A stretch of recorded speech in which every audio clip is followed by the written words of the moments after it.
បាទលំអរកាយគ្រប់នឹងជម្រាបសួរដល់ពុកម៉ែបងប្អូនទាំងអស់បាទថ្ងៃនេះខ្ញុំបាទមានវីដេអូមួយ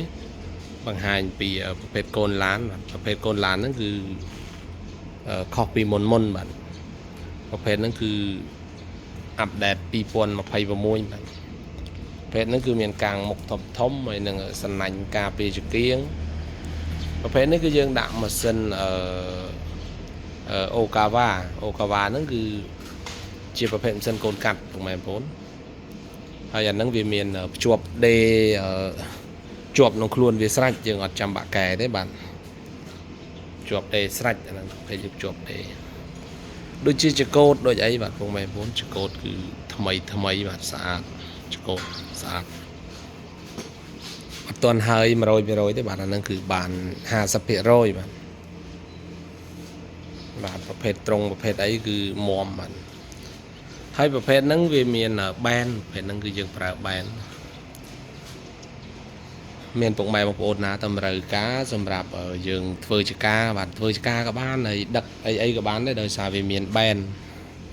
ប្រភេទហ្នឹងវាមានបែនហើយត្រង់វាមាំពុកម៉ែបងប្អូន1ម៉ែត្រកន្លះទៅតឹងវា1ម៉ែត្រកន្លះហើយបដ យ 3ម៉ែត្របាទຂະຫນាតតូចពុកម៉ែបងប្អូនស៊ីប្រេងតិចចំណេញបាទម៉ាស៊ីនហ្នឹងគឺស៊ីប្រេងយើងគិតថា6 7លីត្រចុះក្នុងមួយថ្ងៃបាទយើងដឹកចំណុះដឹករបស់វាគឺបាន3តោនបាទចំណុះដឹកបាន3តោនអាហ្នឹងគឺភ្លើងអីគឺយើងអត់ទាន់ចាប់ទេបាទប៉ុន្តែអាហ្នឹងយើងនៅបាញ់ថ្នាំបាញ់អីទៀតបាទអាប្រភេទហ្នឹងគឺស្អាតជាងមុនពុកម៉ែបងប្អូនស្អាតជាងមុនឆ្ងាយព្រោះប្រភេទនេះគឺយើងធ្វើຂະຫນាតបែនគឺវារាងមាំជាងមុនហើយត្រង់ក៏យើងជន់បាទយើងអត់បានដាក់ដែកដូចមុនទេអានេះគឺយើងជន់ត្រង់បាទកាងក្រោមវាគឺមានសណាញ់ការពារភ្លើងបាទមានពុកម៉ែបងប្អូនណាតម្រូវការបាទអាចតទៅមកសាកសួរបានហើយនៅកំងបានប្រភេទហ្នឹងគឺយើងត្រូវការដឹកដៀវទៅតាមចការគឺស្រួលវាស៊ីប្រេងតិចពុកម៉ែបងប្អូនគ្រឿងបន្លាស់គ្រឿងអីវាក៏អត់សូវជាថ្លៃទេគ្រឿងគោយន្តគឺវាធូរថ្លៃទេបាទ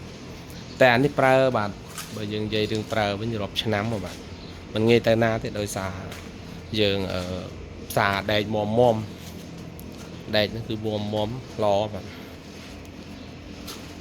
បាទខ្ញុំបាទអត់មានច្រើនទេបាទសូមអរគុណពុកម៉ែបងប្អូនដែលធ្លាប់ទស្សនាវីដេអូមុនបាទសូមជួយបាទលើកស្ទួយស្នាដៃកូនខ្មែរយើងទាំងអស់គ្នាបាទសូមអរគុណនិងសូមគោរពលា